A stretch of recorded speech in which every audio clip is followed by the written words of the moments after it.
For the longest time, I have been training myself sa pag-van life. Nagawa na natin siya sa Metro Manila, di ba? And nagawa na rin natin siya sa probinsya.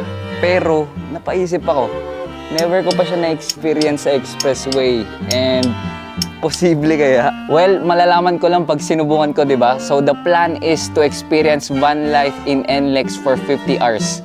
Ano kayang mangyayari sa akin? First, kailangan hindi ko makalimutan dalhin yung mga van life essentials ko. Ito yung number 1 van essential ko, itong Super Kalan. Dapat meron kang kasamang lighter kasi pinsan nakakalimutan mo, wala kang pambukas nito. Ang second van life essential natin is itong cooler. Dito natin ilalagay yung mga karne, lalo na yung mga kailangan malamig, perishable goods. Number 3 essential is itong storage box natin. Dito natin ilalagay lahat ng mga spoon, forks, plates, knives, and everything else. Pang-apat, syempre dapat meron kang lamesa. Sabayan mo na ng upuan kasi dito ka talaga makapag-relax. Tsaka paano ka kakain pag wala kang lamesa, di ba? At syempre, dapat hindi kong makalimutan tong pinaka-importanting van life essential na to, which is ang aking power station. Kung naalala nyo, binigo ako ng dati kong power station. So basically, kumuha na ako ng upgrade. This is the EcoFlow River 3 Plus na sobrang compact and lightweight. Kasyang-kasya siya sa van with a weight of 4.7 kilograms. Etong kasama niya, kumuha ako ng extra battery. This is the EB600 with a weight of 5.7 kilograms lang. At kapag pinagsama mo silang dalawa, pwede siya mag-transform ng parang ganito. And meron ka ng River 3 Max Plus. So basically, 1 to sawa na yung power mo pag nagva-van life ka. Tara na!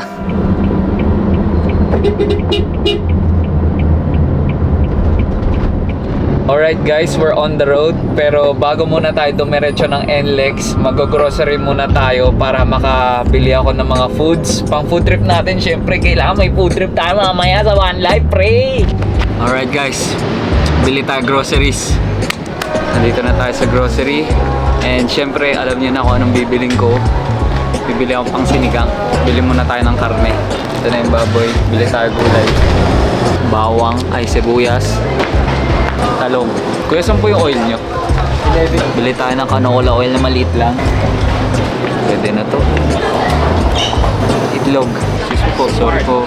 Ay, hello. Hindi to sponsor ng Knorr, pero paborito ko yung sinigang, guys. As in, araw-araw ko siya pwedeng kainin. Oops! Oh my God! It's time to go. Grocery done. Sibat na tayo dito.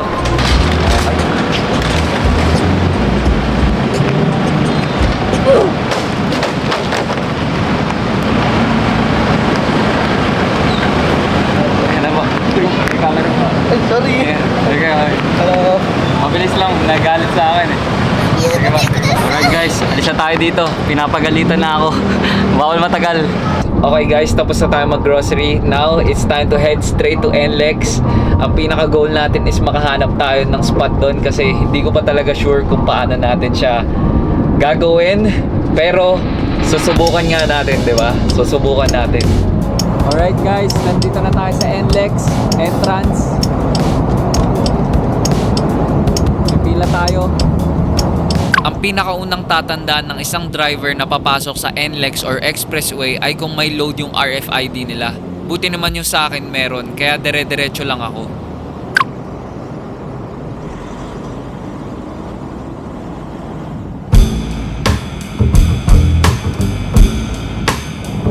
Alright guys, we're in NLEX territory. Now, it's time to find the spot. I believe na sa van life, crucial ang spot kung saan ka paparada.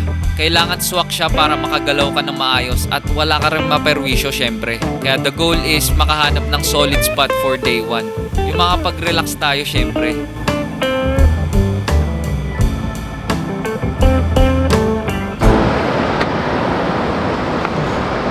Alright guys, nandito na tayo sa first stop natin. And feel ko safe naman dito. Basta hindi lang ako magulo. Time check natin, it's 6:08 PM. And I think dito na ako magsuspend ng night. Kailangan ko lang i-recharge lahat ng gamit ko. Gamit yung EcoFlow. And papakita ko sa inyo yung setup ko. Saksak natin tong electric fan kasi kailangan ko na. Yan na. Woo! Gumagana electric fan! Nagdala rin ako ng internet guys. Sasaksak na rin natin to. Cha-charge ko na rin guys yung Insta360. Okay, charging. Okay guys, tapos na ako i-charge lahat ng rigs ko. Gusto ko lang pakita sa inyo kasi sobrang angas. Na-charge na talaga lahat. Andito yung electric fan, buhay na yan. Naka-charge pa dito yung Insta360. Andito pa yung mga battery ko. And nandito yung internet. Actually, kung saan pa ako natutuwa kasi meron silang application na pwede mong i-check kung ano na lang yung power mo.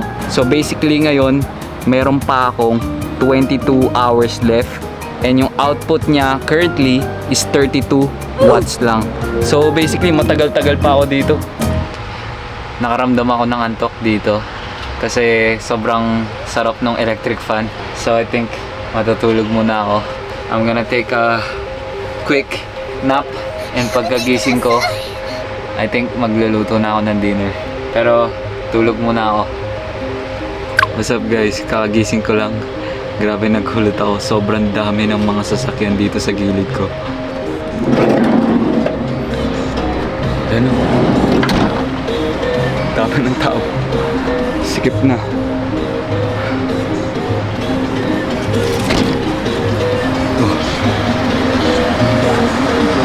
Makaluto pa ba ako dito? As of the moment, andito ako sa pinakaunang gas station sa NLEX. Nalaman ko na talagang pinupuntahan rin to ng mga tao para magkita-kita tulad ng naabutan ko ditong magtotropa. Pwede ba magluto dito bro? Pwede ba magluto dito bro? Hindi naman siguro. Hindi ko lang sure. Sige, pero medyo alanganin din no? Hindi mo masabi. Hindi ko masabi. Sige, thank you bro. Punong-puno na guys pagkagising. Final decision ko, baka umalis ako dito, maghanap ako ng ibang gas station na may mas maayos na pwesto. Kasi I feel like papagalitan tayo dito kasi masyadong maraming sasakyan na katabi tsaka masikip na siya. May tanong ako meron kayang mga gas station na na mas tahimik dito? Meron no? Sa harap, sa mas doon pa no? Hindi ko po alam eh. Hindi mo sure? Sige. Thank you bro. Ngayon, biyahe na ulit tayo. Challenge talaga sa lahat ng van life experience makahanap na maayos na spot. Gusto ko syempre komportable naman kahit papaano. Kaya ang diskarte ay scout ang bawat gas station na badaanan ko. Alright guys, nandito na tayo sa pangalawang gas station. Tingnan natin kung meron akong spot dito. Oh, pansin ko parang medyo crowded rin. Marami rin tao dito guys. Hindi ka makagalaw dito na maayos. Mukhang wala pa rin dito, masikip dito.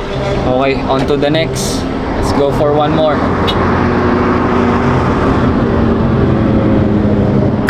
Alright guys, we're approaching the third gas stop.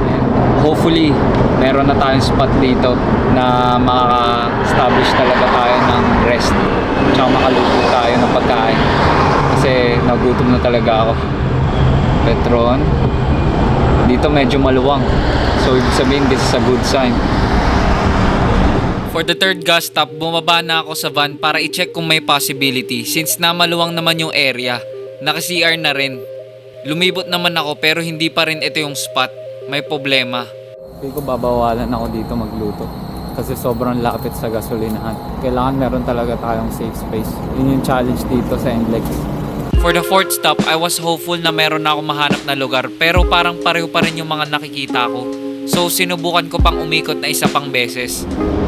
No? Parang masyadong commercial to. Dito na ako nakakita ng daanan sa isang back parking na malayo sa gasolinahan. Parang ito na ata yung spot na hinihintay ko ah. Pwede kaya dito.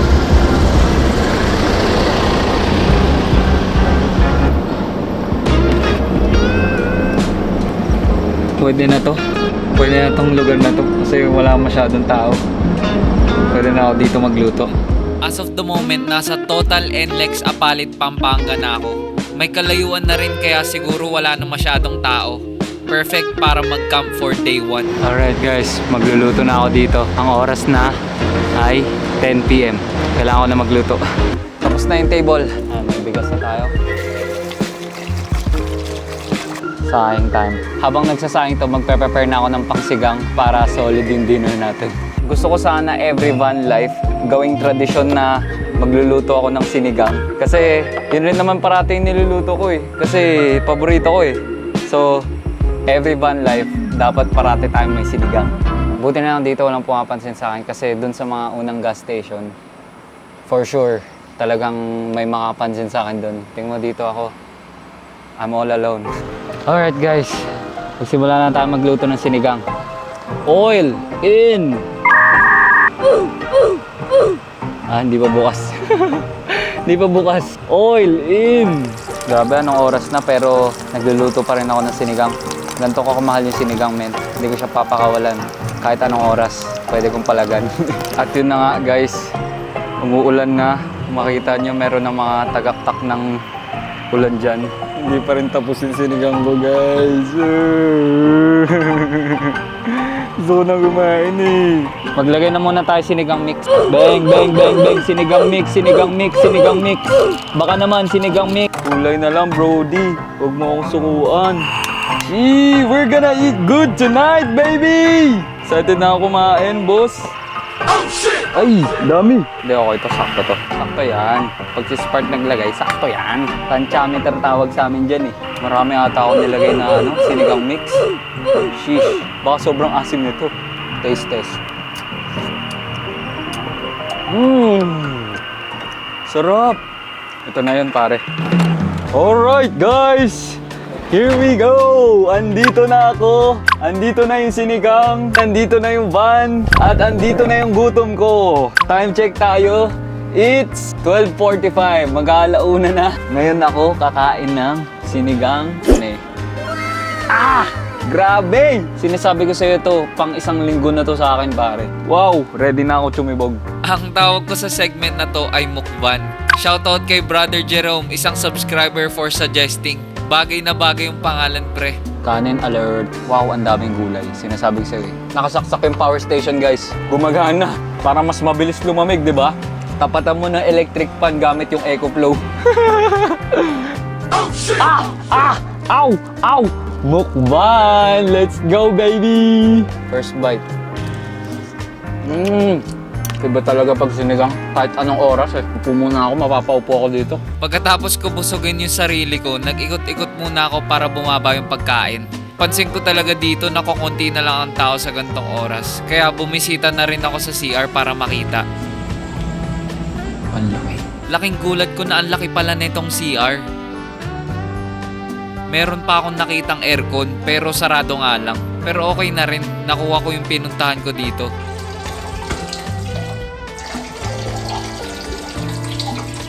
Alright guys, time check. It's 2:24 in the morning and I think I need to sleep. Medyo pagod na rin talaga ako. Masyado marami nangyari ngayong araw. Pero at least we're in a good spot. May power ako. Bubuksan ko lang itong electric fan. And hihiga para makatulog. And magkita-kita tayo bukas, okay? 3, 2, 1... Good morning guys. It's the morning. Nakasurvive tayo ng one night dito sa NLEX. Today is officially my first 24 hours in NLEX. Okay naman yung tulog ko. Saktong 6 to 7 hours of sleep. Una kong ginawa, dumaan muna ako sa CR para maghilamos. Pampagising lang. Pagkatapos, naghanap ako ng pwedeng bilhin na quick breakfast. Napadaan ako sa isang convenience store. Pwede magpa-cup noodles. Anong pipili mong cup noodles, kuya? Masarap na cup noodles. Kailangan ko lang yung mabilis lang eh. Kasi nakakain na ako. Magkano po yung cup noodles, sir? 37 po. Nakilala ko sa convenience store si Brother Jonel. Nakwento ko na sa van lang ako nakatira at sa parking lang ako nakaparada ngayon. Ako ngayon, natulog ako sa likod kagabi. Actually, natuwa nga siya eh. Kaya naisip ko na rin na magtanong kung saan ako posibleng pwedeng makaligo. Ang initial idea ko kasi is mabilisang ligo lang sa mga CR ng restaurant. Which is a bad idea, right? Saan kaya ako posible makaligo? Didiskarte ako ng ligo. Nakikinis na bahay po doon.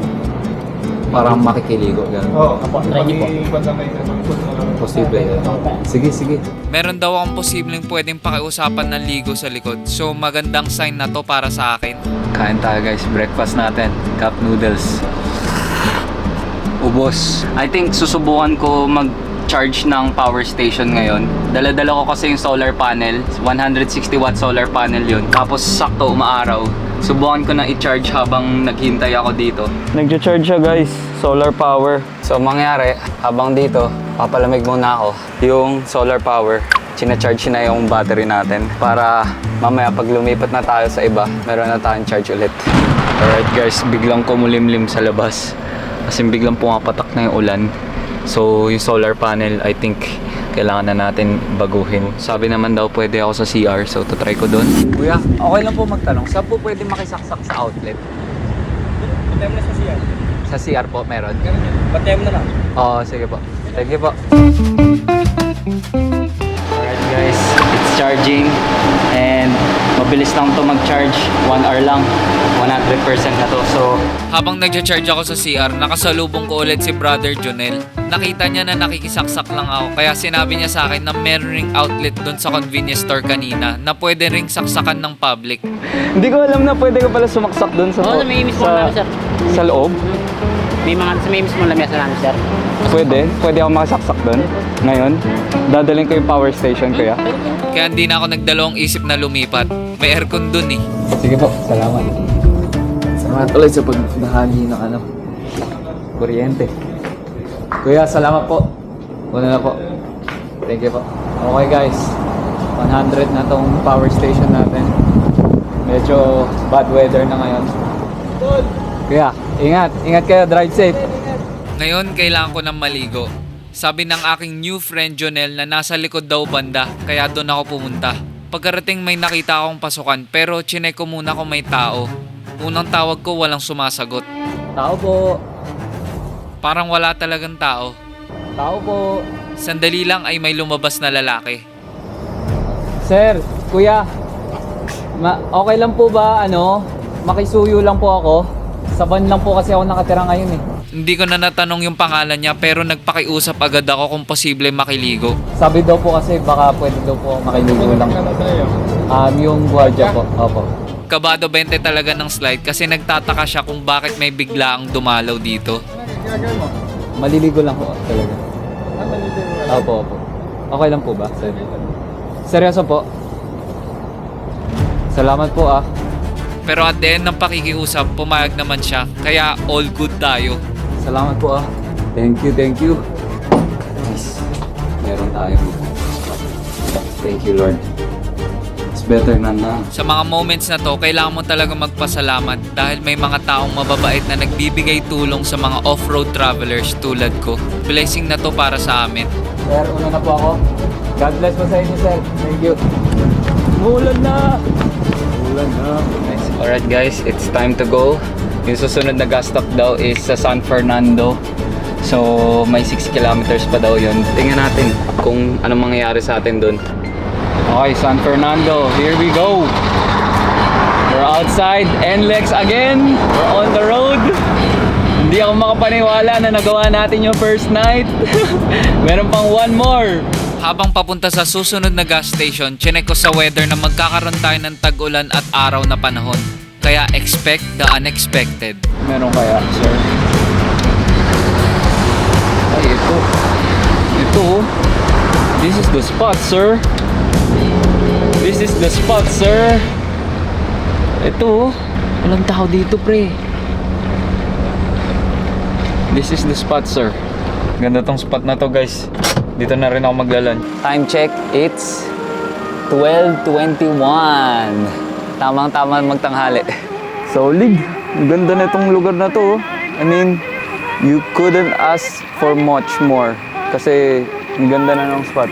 Siguro, ang issue na lang is umuulan. Itong prayer na to is for you guys. Kasi gusto ko lang mag-thank you sa inyo.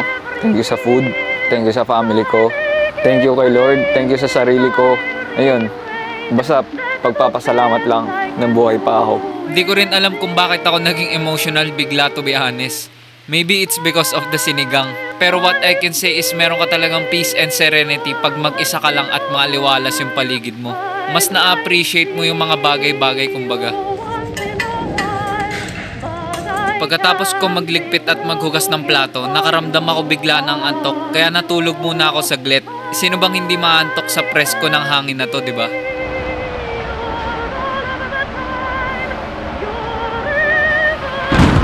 Shit, biglang uulan. Nagising ako. Pumapatok sa likod ko yung ulan. Kailangan kong ayusin yung likod kasi nakabukas. Ulan na. Biglang umulan, nagising ako. May gulay.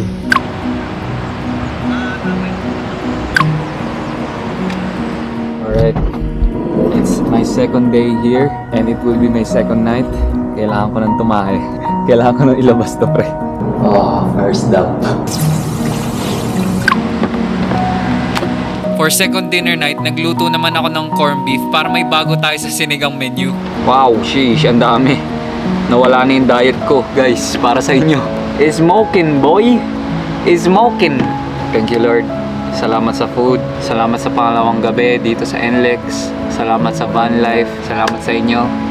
Let's eat. Thank you, Lord. Special rin pala tong gabi na to kasi susubukan ko mag-gaming. Susubukan ko mag-Valorant kung kaya ba. Ayan na, gagi. Ayun na, nakalaro. Let's go! Oy! Patay mo! Let's go! Let's go! Plant the bomb, plant the bomb, plant the bomb. Uy, gagi. Na-backstab ako, pre. Alam nyo guys, tuwing nagba-brownout ako, yung power station, itong EcoFlow River 3 Max Plus yung ginagamit ko.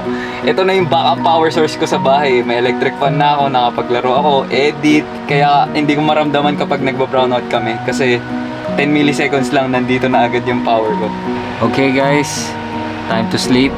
Kailangan matulog na maaga ngayon kasi nung first day ko, sobrang late ko natulog, di ba? Late na nakaluto ng pagkain. Ngayon babawi na ako. Nakalaro na ako ng Valorant. Sulit na ako doon. See you tomorrow, okay? Kita tayo bukas. Camera, kayo. Good night. See you tomorrow. Check lang natin guys kung ayos pa yung pagkain ko tsaka yung kanin. Kasi pangalawang araw na to eh. Kanin, pwede pa. Sinigang. Okay pa. Okay pa. Alam nyo guys, ito na rin siguro yung pahinga ko from the first episode of Barefoot, which is yung 10 kilometer run ko. Papakita ko sa inyo yung paa ko. Ayan yung paltos oh. Tapos on my other feet, ayan, ang pangit niya tingnan. Sorry, I'm very very sorry. Tapos meron pa ako dito malaki. Parang reward ko na rin to sa akin for finishing the run and not quitting. Kailangan magre-ready na ako for 21 kilometers. Parang bakasyon ako dito sa NLEX eh. Yun yung feeling ko eh. Parang nature trip pero nasa NLEX lang. For my last day dito sa NLEX, nagluto naman ako ng sunny side up for breakfast. Classic naman tayo. Pero kain na tayo guys. Let's eat. Kain tayo. Siyempre pinares ko sa sinigang. Buhay na buhay pa rin tong sinigang ko simula nung ginawa ko. Thank you Lord for the food. Salamat sa experience na to, tong van life experience na to. Salamat na binigyan mo ako ng lakas kahit mag-isa lang ako Lord. And salamat sa gabay ng bawat araw. This is my last day dito sa pagbaban life and sobrang thankful ako sa lahat ng mga na-experience ko. Even pag mag-isa lang ako, mas nare-realize ko Lord na swerte ako sa ginagawa ko. Kaya Lord, I just wanna thank you for everything. Walang hanggang pagpapasalamat talaga Lord. Yun lang talaga yung kaya kong gawin. Jesus name we pray. Amen.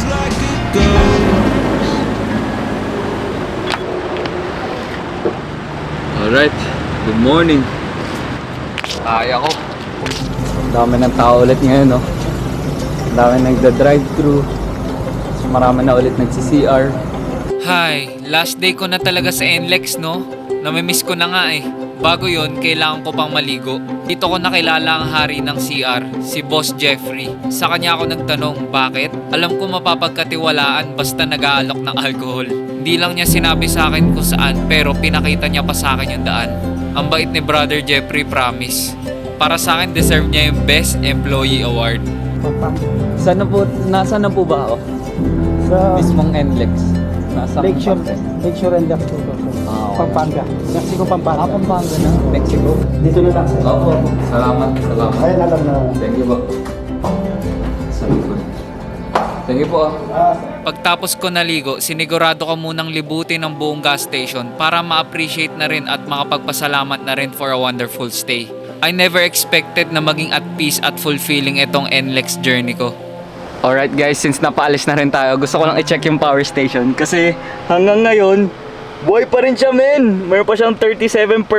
Sobrang sulit talaga ng EcoFlow River 3 Max Plus kasi kung hindi dahil sa kanya, wala akong electric fan dito. wala akong internet.